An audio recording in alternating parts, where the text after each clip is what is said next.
The crystal tumbler felt heavy in Harrison Shaw's hand as he savored his nightly bourbon, a small reward for closing the $200 million Riverside development deal. The amber liquid caught the dim hallway light as he passed his daughter's bedroom, preparing to share the good news with 17-year-old Lily.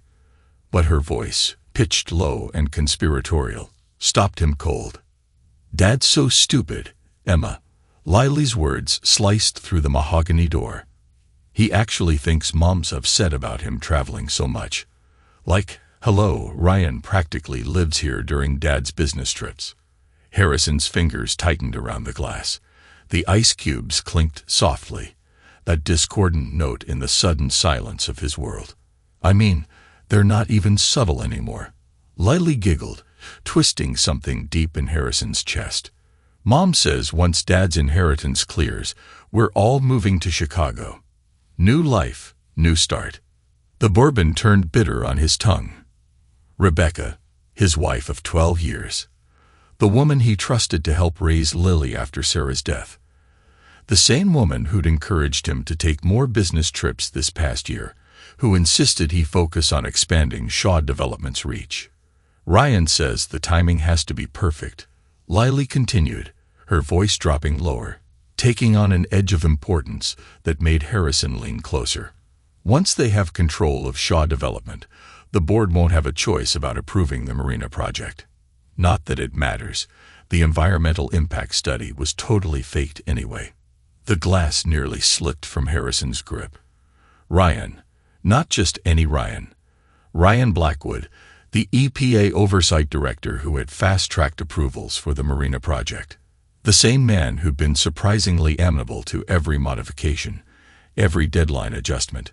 Harrison pulled back from the door, his mind racing through every interaction, every meeting. Those convenient inspection schedules, the way Rebecca always seemed to know the status of his projects, the careful questions about his father's health. He moved silently down the hallway, each step measured and controlled. In his study, he placed the untouched bourbon on his desk and pulled out his phone. Not to confront. At least, not yet. First, he needed to understand the depth of the betrayal. 3 calls later, his private investigator, Jack Monroe, was heading to the office. "I need everything," Harrison said quietly. "Every meeting, every phone call, every document that's crossed my father's desk in the last year. Your wife's activities, too." Jack's voice was professional, careful. "Especially those," Harrison replied, his gaze falling on the family photo on his desk. Rebecca, Lily, himself, all smiling, all lies. "And Jack, I need the real environmental impact data for the marina project. The actual studies, not the ones that cross my desk." "This is going to get expensive," Jack warned. "Money's not an issue," Harrison said, opening his laptop and accessing the offshore accounts he had maintained since Sarah's death. "What matters is discretion. No one can know we're looking, especially not my daughter." After ending the call, Harrison poured himself a fresh bourbon. This one he drained. The familiar burn couldn't match the cold fury building in his chest. Rebecca hadn't just betrayed their marriage. She'd corrupted his daughter, threatened his company, and compromised everything he'd built. But she'd made one critical mistake. She thought she was dealing with a broken man, someone too caught up in business to notice the decay in his own home. She didn't know about Geneva, about the contingencies he put in place after Sarah died. She didn't know that Harrison Shaw had learned long ago never to keep all his power in one place. The next morning, Harrison maintained his routine with practiced precision. Breakfast with the family, coffee while Rebecca detailed her plans for redecorating the sunroom, a kiss goodbye as he headed to work. Instead, he met Jack in a private room at the Carlton Hotel. "It's worse than you thought," Jack said, spreading photos across the table. "Every business trip you've taken in the past 18 months coincided with EPA inspections at your project sites." Harrison studied the surveillance photos. Rebecca and Ryan entering hotels, restaurants, even his own house. But it was the timestamps that told the real story. These meetings, Harrison tapped one photo. They're all scheduled around board votes or regulatory deadlines. They're organized, Jack confirmed. Your wife didn't stumble into this affair. She chose Ryan Blackwood specifically. Look at these. He laid out more photos. Rebecca at lunch with other EPA officials. Ryan meeting with competitors who'd mysteriously withdrawn their bids on key properties. The marina project isn't their first target, Jack continued. They'd done this before. Different cities, different companies. Ryan moves in, finds a vulnerable executive, and Rebecca provides the vulnerability. Harrison's voice remained steady, but his eyes had turned to steel. What about my father? Jack hesitated. That's where it gets interesting. I spoke with his nurse, Maria Torres. Your wife visits every Tuesday afternoon. I know, Harrison said. She brings him magazines, keeps him company. She brings him papers. Jack corrected, legal documents disguised as medical forms. Your father's signature is on transfer authorizations, board resolutions. Harrison's fist came down on the table, the first crack in his composure. He's dying of cancer, and they're using that toe. He stopped, drawing in a deep breath. What's their endgame? Control. Jack pulled out more documents. Once your inheritance clears, you'll own controlling interest in Shaw Development. But these transfers your father's been signing, they're setting up a complex web of shell corporations. On paper, you'll have the power. In reality, Rebecca and Ryan will control everything. Harrison stood, moving to the window. Below, Chicago's business district hummed with activity, oblivious to the betrayal being orchestrated in its midst. And my daughter? He asked, his voice low. She's been their eyes and ears. Every time you've worked from home, every private call, she's been reporting back. Jack's tone softened. Her trust fund isn't just generous, Harrison. It's being managed by one of Ryan's shell companies. Harrison's reflection in the window showed no emotion, but his words carried deadly weight. They've turned my child into a spy. There's one more thing, Jack said, pulling out a final folder. Your first wife's accident. I found some irregularities in the original investigation. Harrison turned slowly. Sarah's death wasn't random. I need more time to confirm, but Jack's phone buzzed. He checked it, frowning. Your wife just accessed your father's medical records. She's moving faster than we expected. No, Harrison said quietly. She's moving exactly as I need her to. He pulled out his phone, dialing a number from memory. Thomas, it's Harrison Shaw. I need to see my father's lawyer tonight. The law offices of Brandenburg and Associates cast long shadows in the Chicago twilight. Harrison sat across from Gerald Brandenburg, his father's lawyer of 30 years, watching as the older man reviewed the documents Jack had provided. This is... Gerald removed his glasses, rubbing his eyes. Harrison, this is systematic corporate theft. These medical forms your father signed. They're transferring control of key subsidiaries to offshore entities. Can it be reversed? Some of it. But Harrison, there's more. Gerald pulled out another file. Your daughter's trust fund. The one Rebecca insisted on setting up last year. It's structured as a corporate holding company. Once these transfers are complete, Lily will technically control 30% of Shaw Development's voting rights, which Rebecca will control until Lily turns 25. Harrison's voice was ice. They're using my daughter as a corporate puppet. Exactly. And with Ryan Blackwood's position at the EPA, they can force through the marina project approval, tank the company's value, and walk away with millions while destroying everything your father built. Harrison stood, moving to the window. The city lights blurred into a constellation of betrayal. What they don't know, he said finally, is that I've been expecting something like this. Not this exactly, but something. Gerald raised an eyebrow. The Geneva account. After Sarah died, I learned the hard way that trust is a luxury I can't afford. Harrison turned back to the desk. Show me everything they've signed, everything they've moved. I need to know exactly what pieces they think they control. For the next hour, They traced the web of deception. Shell companies nested within holding companies, offshore accounts linked to seemingly legitimate businesses. At the center, the Marina Project, a development that would make millions on paper while devastating the local ecosystem. The real environmental impact study, Harrison said finally. Where is it? Gerald opened his briefcase, removing a sealed envelope. Your father had it conducted privately months ago. The results. They're devastating, Harrison. If this data becomes public, the company would survive. Barely. But the criminal charges for submitting false. Harrison smiled, but it didn't reach his eyes. Those would be harder to overcome. What are you planning? Gerald asked. Justice. Harrison took the envelope. But first, I need you to draft new papers. Transfer documents, board resolutions, everything they've done. I want parallel versions, all legitimate, all ready to file. You're going to trap them with their own plan. No, Harrison's voice was quiet, but carried the weight of absolute certainty. I'm going to let them think they've won. Then I'm going to show them what a real corporate takeover looks like. He pulled out his phone, checking the time. Rebecca will be home soon, expecting to find me drunk and angry about the deal closing. Instead, she'll find dinner reservations and champagne. You're celebrating? Gerald asked. I'm setting the stage. Harrison gathered his coat. They think they're destroying my life. I'm going to let them think that, until the moment I destroy theirs. As he left the office, Harrison's phone buzzed with a text from Lily.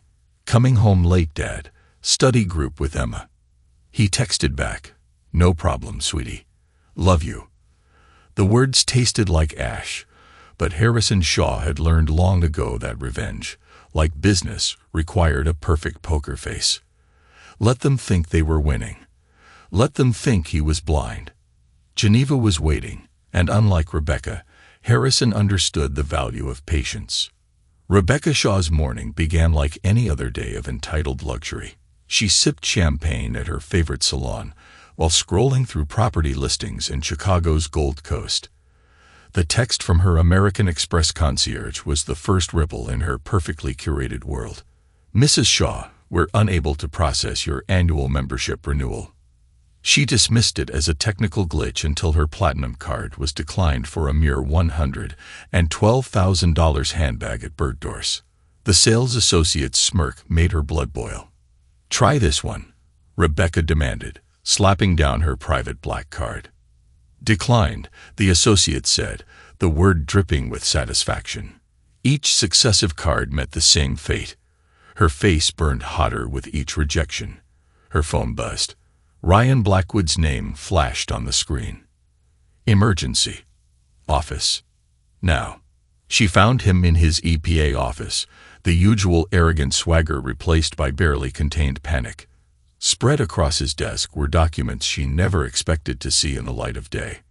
He knows, Ryan said, his hand shaking as he held up the divorce papers. Not just about us. Everything. Rebecca snatched the filing from his grip, her practiced poise crumbling as she read. Harrison hadn't just filed for divorce. He'd submitted comprehensive federal whistleblower documentation. Every falsified environmental study. Every manipulated inspection. Every bribed official. Documented with precision that made her stomach turn. Impossible, she hissed. We controlled every variable. The real studies were destroyed. Ryan pulled up his banking app. All my offshore accounts are frozen. Federal investigation pending. Even the Cayman transfers are locked. Rebecca's phone lit up with notifications. Their joint accounts, drained. Her private accounts, frozen. But it was the alert from her daughter's trust fund that made her manicured nails dig into her palms. All holdings converted to Shaw Development shares.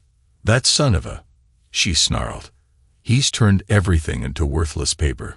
Once this environmental data goes public, we'll be ruined. Ryan nodded grimly. And that's if we avoid prison. Her lawyer called next. Rebecca had always enjoyed the way Andrew Porter cringed when she berated him.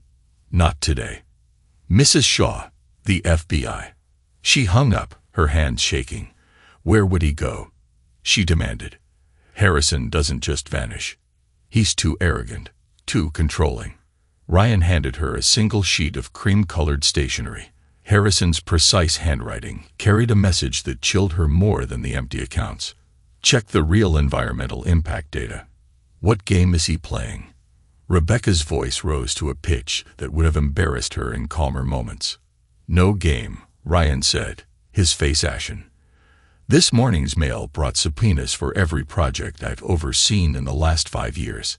Harrison didn't just run, he orchestrated a symphony of destruction. Neither noticed the small red light blinking on Ryan's office phone, recording every panicked admission for an FBI surveillance team in the parking garage below. Maria Torres, known to them only as Walter Shaw's nurse, sat in an unmarked car with her FBI radio. Subjects are in place, she murmured, recording everything. The next 72 hours became a masterclass in systematic destruction. Every attempt to access funds triggered deeper audits. Each call to corporate contacts revealed blocked access. Rebecca's carefully cultivated network of influence crumbled like the facade it had always been. You don't understand. She snapped at her fourth lawyer in 3 days. I need those accounts unfrozen now. Do you know who I am? Assumed to be defendant in a federal fraud case, Andrew Porter replied with newfound spine. Every transaction attempt creates new evidence. You're doing their job for them. Then discredit him. Rebecca's composure shattered. Mental breakdown. Creative accounting. Whatever it takes. That's what I pay you for. Not anymore. Porter's tone shifted to one she'd never heard him use. Honesty. This isn't just environmental fraud. Money laundering. Conspiracy. Corporate espionage. Find a criminal defense attorney, Mrs. Shaw. You'll need one. The line went dead. Rebecca hurled her phone across her marble-floored living room, shattering a crystal vase from her wedding. She stared at the fragments, remembering Harrison's face as she'd opened that gift. Had he known even then? Had he seen through her? Her phone buzzed from among the crystal shards. Lily, she answered. Mom, her daughter's voice carried an unfamiliar edge. Something's wrong. I tried warning Ryan about the FBI. But my calls. You did what? Rebecca's blood ran cold. On your phone. The one your father. Lily stopped, the realization hitting. The one Dad tapped. Rebecca tried to recover. Lily, listen carefully. No, you listen. The teenager's voice cracked with fury. The FBI just showed me transcripts. Every conversation. Every time you and Ryan used me to spy on Dad. My trust fund. It wasn't for college. It was payment for gathering intelligence. We were protecting you. Rebecca tried. Your father's projects would have. Save it. Lily's voice was icy. They're asking about Sarah, Dad's first wife. The accident that wasn't an accident. The line went dead, leaving Rebecca alone with memories she tried to bury. Sarah's death had been before her time, but she knew the organization had arranged it, just like they'd arranged her chance meeting with Harrison afterward. A grieving man, a sympathetic shoulder. Her phone buzzed again. Unknown number. Mrs. Shaw, a woman's voice said, clinical in its professionalism. Agent Catherine Martinez, FBI. Let's discuss your Tuesday visits to Walter Shaw's nursing home. Rebecca sank onto her imported silk sofa. The nurse. The weekly visits. The papers. The hidden camera footage is particularly interesting, Martinez continued. Would you like to come in voluntarily, or should we send a car? Special Agent Catherine Martinez watched through one-way glass as Rebecca Shaw's carefully constructed world dissolved into orange polyester and fingerprint ink. Beside her, Emma, her daughter, her ace in the hole, shed her teenage persona like an outgrown skin. Lily's asking questions, Emma reported. About me, about everything. She's starting to piece it together. Catherine studied her daughter's reflection in the glass. At 17, Emma had already mastered skills that had taken Catherine years to develop. You got closer than any other agent could.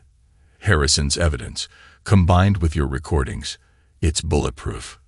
It's bigger than Rebecca and Ryan now, Emma said. Lily's talking. Names, dates, other projects. She didn't understand what she was part of, but she remembered everything. Like father, like daughter, Catherine said, her voice softening. This case had cost her daughter something precious, perhaps her last chance at a normal teenage friendship. Harrison's handler is bringing him in from protective custody next week. Catherine continued. Phase 2 begins. In another interview room, Lily Shaw sat surrounded by transcripts of her own betrayal. I didn't know, she repeated, mascara tracing black rivers down her cheeks. About Sarah. About any of it. I really thought. I thought Mom loved him. Agent Thomas Chin, Harrison's FBI handler, studied the girl who'd unknowingly helped expose a decades-long conspiracy. Tell me about the first time your mother introduced you to Ryan. The real story. Lily's hands trembled as she wiped her eyes. It was before Dad's Seattle trip. Mom said Ryan was an old friend, that he needed help fixing some environmental problems. She said Dad was too focused on profits, that sometimes good people had to bend the rules. She stopped, fresh tears falling. She made it sound noble, like we were saving something instead of destroying it. And Emma. Chin kept his voice gentle. When did she enter the picture? Last year. New girl at school. We just connected. Lily's voice broke. Was any of it real? Was she just another lie? Chin glanced at the mirror, knowing Catherine was listening. Emma Martinez made a choice to help stop some very bad people, just like your father did, just like you're doing now. My father. Lily looked up, eyes red but finally clear. Where is he? Is he safe? He's safe, Chin assured her. And when this is over, you'll understand why he had to disappear. Why he had to let you think he'd abandoned everything. In her office, Catherine reviewed Harrison Shaw's latest transmission, pages of account numbers, shell companies, offshore transactions. A decade of corruption mapped with architectural precision. But it was the last page that caught her eye. A photograph of Sarah Shaw on her wedding day, smiling at a future she'd never see. Her secure line buzzed. Martinez. Geneva's ready. Harrison's voice carried the calm of a man who'd waited 20 years for this moment. Time to show them what a real conspiracy looks like. Catherine smiled, thinking of Emma's sacrifice, of Lily's tears, of Sarah's photograph. Rebecca thought she'd married a businessman. She'd actually married an architect of revenge, a man who'd spent 2 decades designing the perfect trap. Now that trap was ready to spring, and Catherine Martinez had a front-row seat to what promised to be the most elegant demolition in FBI history. In his secure location, Harrison Shaw closed his encrypted laptop and studied his own copy of Sarah's photograph. Almost done, love, he whispered. Almost done. The Chicago Tribune's front page dominated every newsstand across the city's financial district. Environmental scandal claims another EPA director, Ryan Blackwood, sentenced. Below the headline, a photo showed Ryan being led into the federal courthouse. His once pristine suit was replaced by prison orange, his trademark arrogance shattered by 3 years of investigation. In a secured interview room, Lily Shaw reviewed transcripts of her own recorded conversations. At 20, she carried herself with a hardened grace that came from surviving betrayal. Gone were the designer clothes her mother had used to buy her loyalty. Instead, she wore a simple black blazer and slacks, practical armor for practical times.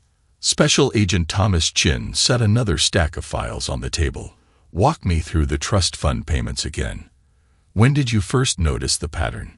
Junior year, after Dad's Seattle project. Lily's fingers traced the deposit records. $10,000 appeared after I told Mom about his private calls.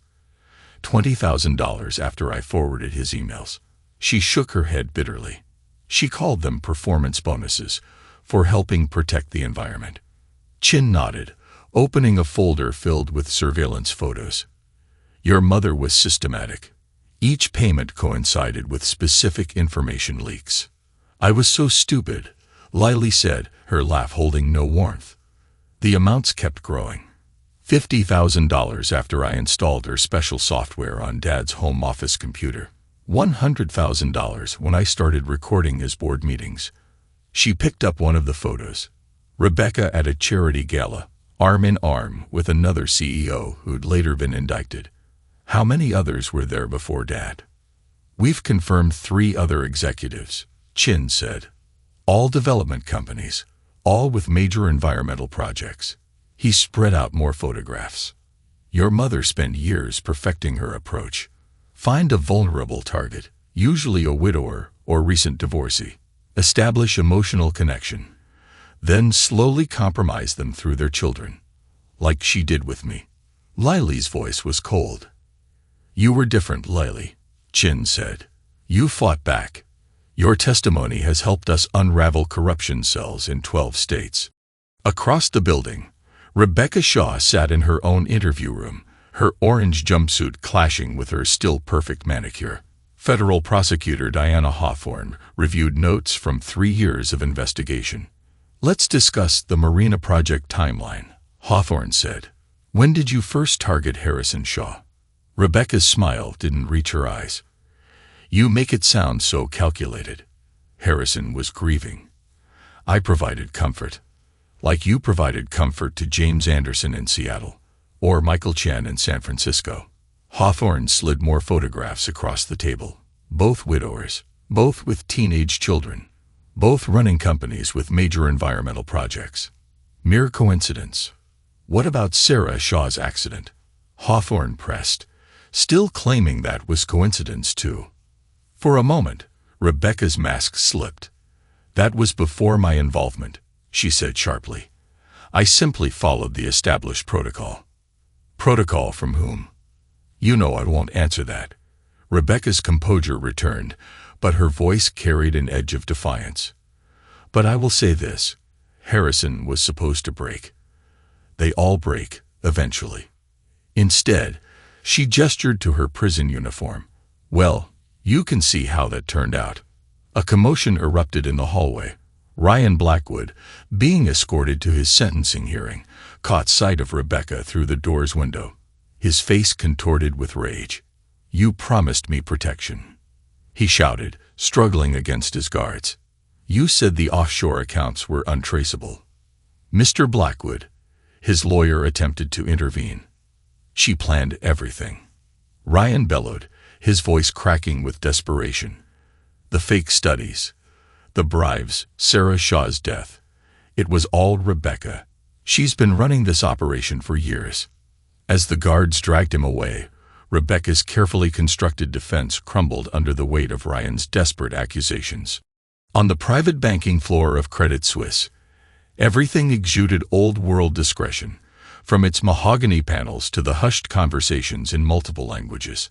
Harrison Shaw sat across from Anton Mueller, the bank's chief of private client services, watching as a vault sealed for 2 decades was finally opened. The documents remain exactly as you left them, Mr. Shaw, Mueller said, placing a weathered leather portfolio on the desk. Though the FBI's authentication request was unusual. Special Agent Catherine Martinez observed as Harrison opened the portfolio. Inside lay the fruits of 20 years of patience, photographs, account ledgers, trading records, a meticulously documented trail of corruption. But the true prize was a single USB drive containing every original environmental impact study his father had commissioned. Walter Shaw was thorough, Martins noted, examining a particularly detailed series of photographs showing Rebecca meeting with known environmental crime figures. He tracked them for years, Harrison said. His voice carried no emotion as he sorted through 2 decades of evidence. He knew they'd try again after Sarah. He just needed someone they'd underestimate. So he let them send Rebecca, knowing I'd already established the Geneva account. Knowing I recognized their pattern when it emerged. He allowed himself a small, grim smile. They thought they were corrupting another grieving executive. They didn't realize they were walking into a 20-year trap. The evidence from Geneva went far beyond Rebecca and Ryan. It exposed a network of corrupt officials spanning multiple agencies, compromised environmental projects across 3 continents, and a web of shell companies that made the Marina project look like a high school science experiment. "This is just the beginning," Martine said, reviewing the count numbers that led to more prominent names. "With these records, we can track the money all the way to the top." "That was always the plan," Harrison said, closing the portfolio. "My father knew direct confrontation would fail. They killed Sarah for far less evidence than this. He needed someone on the inside, someone they thought they could control." "And they chose you," Martine said. "They chose poorly." The federal courthouse buzzed with tension as Rebecca Shaw's sentencing approached. 3 years of investigations had exposed corruption at every level of environmental oversight, but today justice would finally catch up with its architect. Judge Eleanor Martinez studied the pre-sentencing report, her expression growing darker with each page. Before pronouncing sentence, the judge said, her voice firm, "Several matters must be addressed." She fixed Rebecca with a steely gaze. The death of Sarah Shaw was not an accident. Evidence gathered by Walter Shaw and later compiled by Harrison Shaw proved conclusively that it was orchestrated by the defendant's organization. Mrs. Shaw was targeted after discovering fraudulent environmental impact studies, the same pattern of corruption this court has spent 3 years unraveling. Rebecca's face remained impassive, but her knuckles whitened as she gripped the defense table. Furthermore, the judge continued, the defendant's subsequent marriage to Harrison Shaw was not coincidence, but calculation. The court has reviewed evidence showing a systematic pattern of targeting bereaved executives through their children, using family connections to facilitate environmental crimes. In the gallery, Lily watched her mother's mask finally crack. Every bedtime story, every shopping trip, every moment of supposed maternal love, all exposed as tactical moves in a decades-long con. The cooperation of Emma Martinez provided crucial documentation of the defendant's methods. Judge Martinez noted, the recorded conversations between Ms. Shaw and Ms. Martinez revealed not just individual crimes, but an entire methodology of corruption. Lily glanced at Emma, seated with Catherine across the courtroom. Their friendship had survived the truth, perhaps because Emma's initial deception had led to something genuine. This court views the defendant's actions as representing the worst form of environmental crime, the judge declared, using family bonds to facilitate corporate fraud, manipulating a child into betraying her own father, participating in a conspiracy that resulted in Sarah Shaw's death. The damage to both the environment and human lives is incalculable.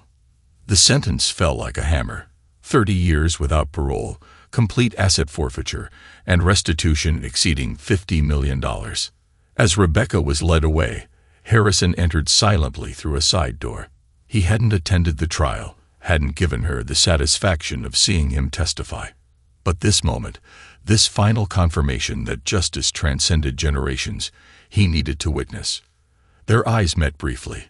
Rebecca saw not the vulnerable widower she had targeted, but an architect of vengeance who had spent 20 years ensuring her destruction. Harrison saw not his wife of 12 years, but a trap that had finally snapped shut on its maker. Later, in his restored office at Shaw Developments, Harrison arranged 3 photographs on his wall. Sarah, smiling on their wedding day. His father, whose patient accumulation of evidence had made justice possible. And a new addition, Lily and Emma at their college graduation. Proof that truth could forge stronger bonds than deception. Between them, he placed the original environmental impact study from Geneva. A reminder that some legacies are measured not in profit margins, but in debts finally paid. A knock at his door preceded Lily's entrance. "Dad, the FBI's task force wants to brief us. They've identified 3 more firms with suspicious environmental studies." Harrison turned to his daughter, seeing in her face the strength that had emerged from betrayal. "You're still working with them." "Emma and I both are," Lily replied. "Someone has to protect the next family they target." Lily moved to stand beside him. studying the photographs. "I understand now." Grandpa kept gathering evidence, even when he couldn't use it. "Why you waited so long to spring the trap?"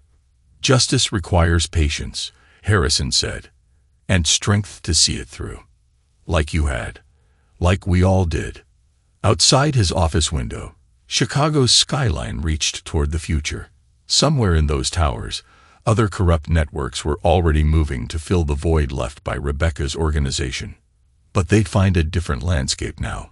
One where truth had proven stronger than greed, and justice no longer required a grieving man's lifelong vengeance to prevail. The real environmental impact study remained in Geneva, proof that some victories aren't measured in stock prices or profit margins, but in the simple triumph of right over wrong, of patience over corruption, of truth over the most elaborate lies. In his desk drawer, Harrison kept one final piece of evidence, a photograph he'd never shown the FBI.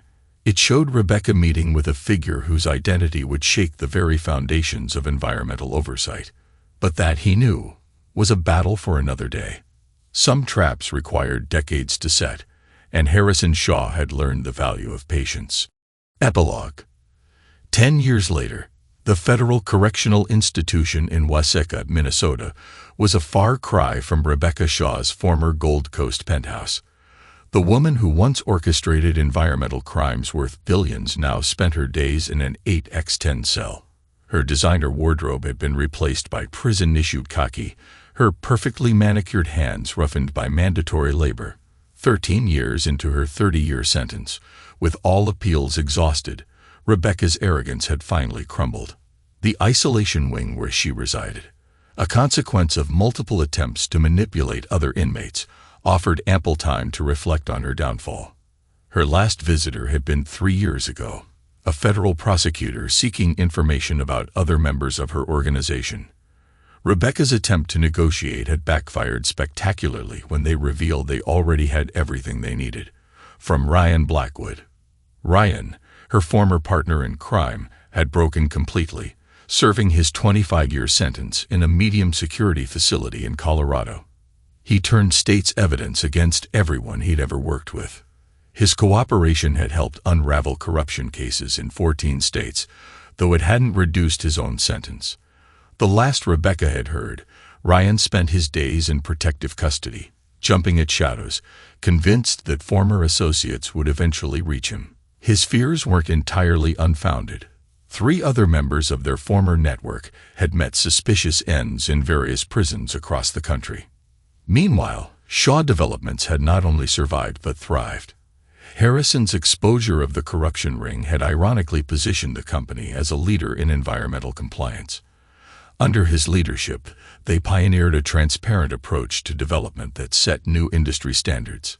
The Chicago Business Journal's latest profile of Harrison Shaw painted a picture of redemption and innovation. The article sat on Rebecca's metal desk, its headline a daily reminder of her failure. Shaw Developments leads Green Revolution. CEO Harrison Shaw receives Presidential Environmental Award. The photo showed Harrison at the White House ceremony. Distinguished in his 50s, still handsome, but harder somehow. Beside him stood Lily, now 30, a federal prosecutor specializing in environmental crimes. The irony wasn't lost on Rebecca. The daughter she tried to corrupt had become a weapon against everything she'd built. Emma Martinez featured in the article, too. After graduating from law school, she had joined Lily in the Justice Department. The friendship Rebecca had tried to exploit had evolved into a formidable legal partnership.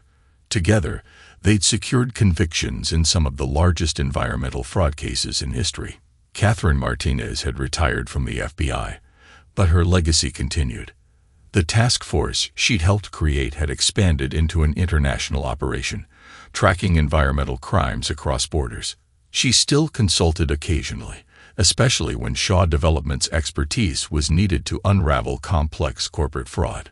The old nurse, Maria Torres, the undercover agent who documented Rebecca's manipulation of Walter Shaw, had received a commendation for her role in the investigation. She had gone on to train other agents in long-term undercover operations, using the Shaw case as a template. Walter Shaw hadn't lived to see Rebecca's sentencing, but his foresight had changed environmental law enforcement forever. The evidence he'd accumulated, combined with Harrison's strategic patience, had exposed corruption at every level of regulatory oversight. The file Harrison had kept in Geneva didn't just end Rebecca's organization. It sparked investigations that reached into corporate boardrooms, regulatory agencies, and even Congress. Each conviction carried a piece of Walter Shaw's legacy, a testament to one man's dedication to justice. Sarah Shaw's death had finally been officially ruled a homicide, though the actual perpetrators remained elusive. The cold case unit still received anonymous tips occasionally, each one meticulously investigated. Harrison had never stopped searching for the whole truth about his first wife's murder. In his office at Shaw Development's new headquarters, a model of sustainable architecture, Harrison kept an updated wall of photographs. Sarah and Walter remained central, joined now by newer images. Lily receiving her law degree, Emma and Catherine at FBI award ceremonies, and the dedicated team that had helped rebuild the company. The original environmental impact study from Geneva had been donated to a law school's environmental crimes division, used to train future prosecutors in detecting corporate fraud. Its findings had helped establish new standards for environmental review, turning Shaw Development's darkest hour into a catalyst for industry-wide reform. Lily's personal life had taken an unexpected turn. She'd married David Chin, son of Agent Thomas Chin, creating another bond between the families that had exposed Rebecca's crimes. Their 2 children would never know their grandmother, except as a cautionary tale about greed and betrayal. The trust fund money that Rebecca had used to buy Lily's complicity had been channeled into a foundation supporting environmental whistleblowers. Each year, it helped expose new crimes, protect witnesses, and ensure that other families wouldn't face the same corruption that had nearly destroyed the Shaws. Emma had declined to follow her mother, Catherine, into the FBI, preferring to fight environmental crime from the Justice Department. But she'd inherited Catherine's instincts. Her current investigation, still confidential, suggested that some of Rebecca's old associates had started rebuilding their network. Harrison watched these developments with careful attention. The photograph he'd kept hidden, the one showing Rebecca with a figure whose identity could shake environmental oversight to its core, had finally served its purpose. The investigation it sparked was proceeding quietly, methodically, with the same patience that had brought Rebecca down. In her prison cell, Rebecca had one final reminder of her defeat. The commissary television occasionally showed news about Shaw Development's latest environmental initiatives.